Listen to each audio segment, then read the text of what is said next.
name is Shane Alexander, and today I will be talking to you about my technology proficiency assignment, which I covered the technology tool Stemscopes. Stemscopes is an inquiry based science, research based tool that uses STEM science, technology, engineering, and math curriculum.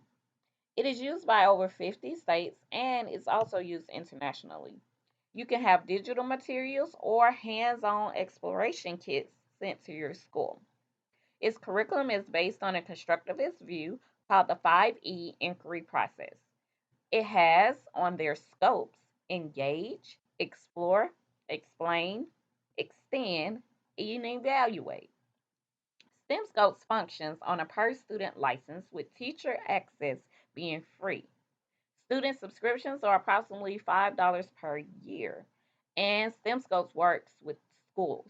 So if you don't have STEMscopes, I think it's a great idea to get it because it is excellent for science and teaching science with labs and a lot of engaging, exploring scopes that they have. So scopes is just like lesson plans. So it pretty much gives you a lesson plan with planned out times for each E in the 5E model. This is the site. STEMscope starts with an About Us where you can look at what is STEMscope, mission and vision, team, awards, contacts, career opportunities. Also, STEMscopes has products that you can get from for the curriculum. It also has professional learning, a tab for resources. You can see what's going on in the news, case studies, and free resources. Then they have a store as well, a support tab, and a login. And if you notice where it says login, it says enter your user ID. And like I said, you have to go through your district in order or your school to get proper access to STEMscopes. If you scroll down the website, you have a video called Introducing STEMscopes. You have that it is aligned to the state standards, which I am in Georgia. It's also aligned to the national standards and is there to help pre-K through 12th grade students. It has a summer STEM activity pack and a scope alignment map. So it's very, very helpful for teachers. It has a claim evidence and reasoning process that it does for our students to complete. And this helps them with creative and critical thinking. In this introduction video, STEMscopes is explaining what it is and how it is beneficial to teachers. It was created in Rice University. It's for inquiry based learning, as I stated before.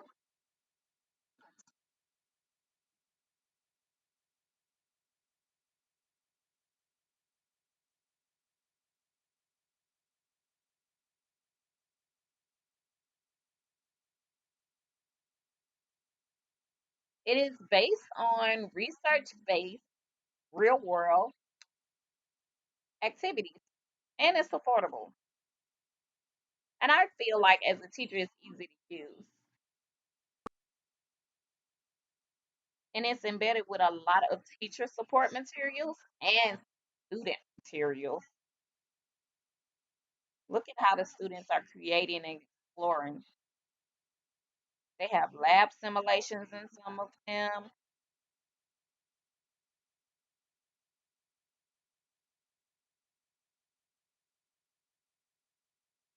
So if you want to get started with STEM program, they have blended resources.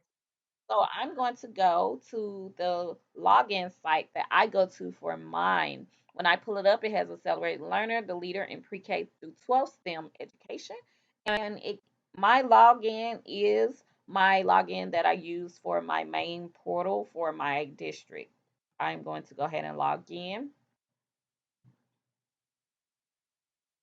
When I log in, this is my home page. It has all of the sections that I am a teacher under. If I have bookmarked some scopes, it has it over here. And then it has student games as well that you can use. It has a planner, bundles, scopes, streaming, standards, students that are under your name, and assessments that you can create. Now, if you go to fourth grade, which I am, they have a fourth grade teacher resource and planning guide. They have a grade for bundle one, and it gives you everything under bundle one. Then they have a grade for bundle two, and under the bundle two, it gives you all of the scopes that you can get to under the bundle two. This is on the planner, and you can plan out your lessons through here if you would like. Also, here they have the tab for bundles, and you can look it up by grades, which mine is fourth, so I'll click on fourth grade. And then it has the national standards bundle. So if you feel like your students are not doing very well, you need to go back to something from third grade, you can go back to something from third grade. If you would like, it has curriculum area, which is other in science, the domains, a teacher toolbox, visual glossary. Stemscopes is amazing. Streaming, when you click on streaming, you're able to stream through some information, videos to engage. You have a dashboard, you have resources, and like here it says it's unavailable through my subscription. So I have never used the streaming, but they do have it available for you to use. I don't really click on that tab because I knew I didn't have it, but I wanted to show you that it has streaming on it as well. And then standards, you can search the standards that you would need or search what scope you are looking at for. I won't click on students because of personal information, but it gives you a list of your students and their logins. Assessments, which I have created an assessment for my students to create. It has 7 multiple choice and 1 open-ended question. So here you can add an assessment. Once you add an assessment, you can choose if you want to administer it print, digital, or both. Most of the time I do digital to save paper, which is awesome. You can hit next, give the assessment a name, and then a standard, and it gives you available questions that you can use, and you just select here the question. And some of them says toggle language, which means you can change it from English or Spanish. Once you do that, you can create assessment and create the assessment and then assign it to your students. I'm going to go here to scopes so that you can see what an actual scope looks like. Fourth grade right now, I am doing the water cycle using Stemscopes. So I'll type in water cycle, and if you notice, it brings up everything for fourth grade, sixth grade, fourth grade, sixth grade scopes, sixth grade and sixth grade. But here is what we're working on, 4E3B, which is a Georgia standard for water cycle. So I click on there. Here you have the home page, which gives you key concepts. It gives you a phenomena or a essential question for the students, and it gives you fundamental questions that you may ask to create academic discussion.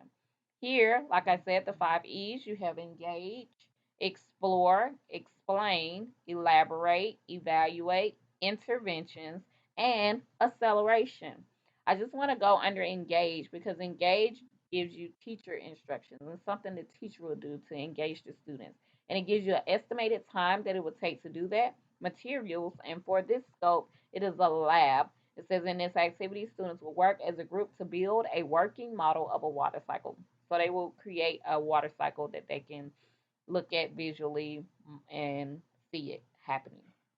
Under Explore, you have teacher guides and you have a student materials guide. If you click on the student materials guide, you have a student guide here that you can download and a student journal, or you can just assign it to your students here. And I've already assigned this, so I won't assign that one yet. But also, if you click on it again and go to teacher guide, in the teacher guide, it gives you an estimated time for how long it would take to explore. It gives you the materials they will need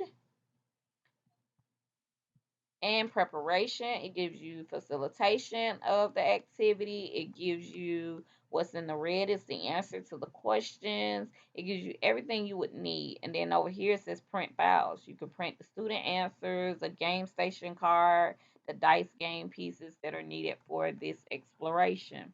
Under the explain is where you will find a lot of information where now you as the teacher are giving information to the students or alleviating those misconceptions that they may have. So it has question prompts, relevant questions to remember, recall, understand and skill, apply skill and concept, analyze and strategically think, evaluate and extend thinking, create and extended thinking.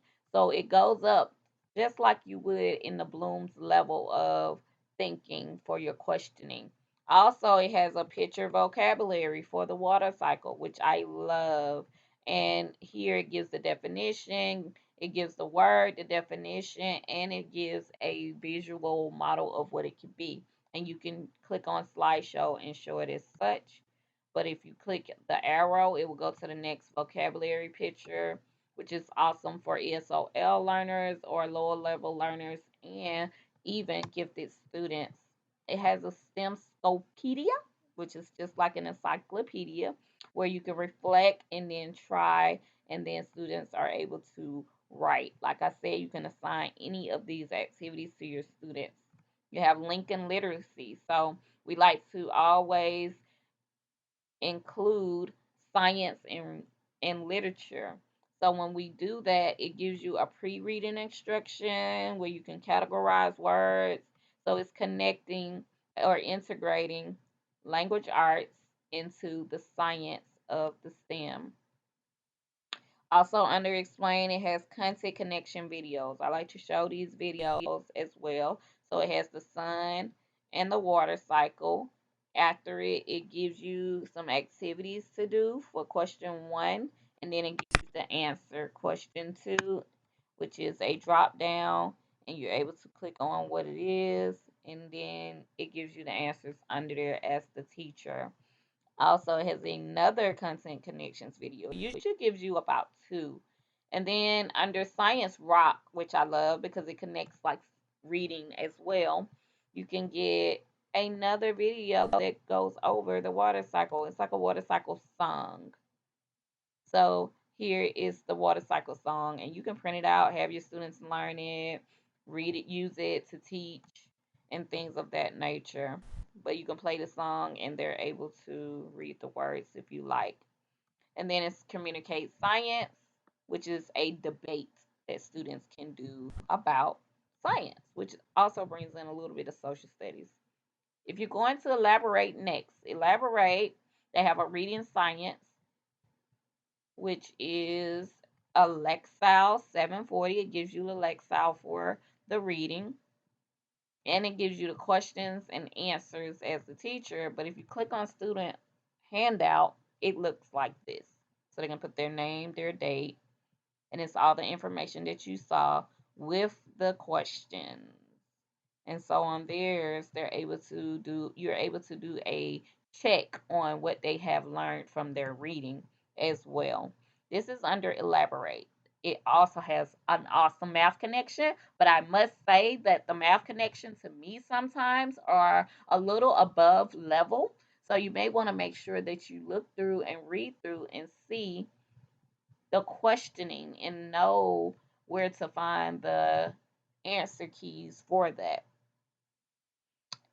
Also, it has a career connection, which is an oceanographer for a water cycle. Next step inquiry. What do you do next to inquire about this? And science today. What's going on today in the world? So it connects real world to this. Under evaluate, like I said, you can create an assessment or you can do a concept review game. If you do a concept review game, you can do key terms, concepts, or key terms and concepts. I usually click on key terms and concepts and we can do it as whole group. So it says, in which step of the water cycle does water change from a gas to a liquid? And then they're able to yell out, and then they'll click condensation, and it checks it. It also gives them a hint, a series of steps, a process followed to find a answer in a problem, a series of steps. Oh, temperature, nope. Investigate, okay. Then it says 50-50, which eliminates two of the answers. And if you notice, it disappeared, which means you can only use it once. But you go through the game and it's really fun. They love to do it. But if they just click, or if you just click, you notice it turns red, meaning we didn't answer it, which means it would be incorrect. It would be wrong. So the first two we got correct, so and it gives you a score at the end. You can also assign this to your students so they can do it individually. So I can go assign to students, and then I can click on sections that will get it, and it would be my homeroom because I like to use it for all of my students. We are self-contained. The entire section, no individual students. I'm going to give it a date of today, 9 o'clock, and then due on mm, March 6th by the end of the school day, which would be about, I put 3 a.m., I meant 3 p.m. But allow late submission or not, and then you can assign it a label if you like, but you don't have to, and a note to the students. You'll click on add this assignment, and it's adding the concept review game. So when the students log in using their login information, concept review game will pop up, and that will give me a grade for them knowing the information. You can also assign a multiple choice test that's already created, or you can, like I said, create your own, or you can do an open-ended response assessment, claim evidence reasoning, or writing in science, which also connects reading. I love when it connects reading and writing. And I'm so excited about this site because it is very helpful when it comes to our students doing the state test at the end of the year. Here they have interventions, they have a concept attainment quiz, and guided practice for a model and a book where they students get to create a book. And it also has an acceleration, which is science art, which now is integrating art into science. So with this, it's a wacky water Mad Lib project. Complete a Mad Lib and illustrate a wacky water story. And I love it because it's writing again. And this is just an awesome tool for you to have. It gives you every single thing that you need. Like if you go back to your answer keys from the home page, you're able to see everything from the answer key is here. Every single content connection video, everything that you need answers to is right here. Even your multiple choice assessment, even your open ended assessment, and your intervention assessments. So I hope that this was something that you would be able to utilize, or that you have used it before, that you're able to learn something from what I have shown you, because this, I believe, is an awesome tool. So thank you for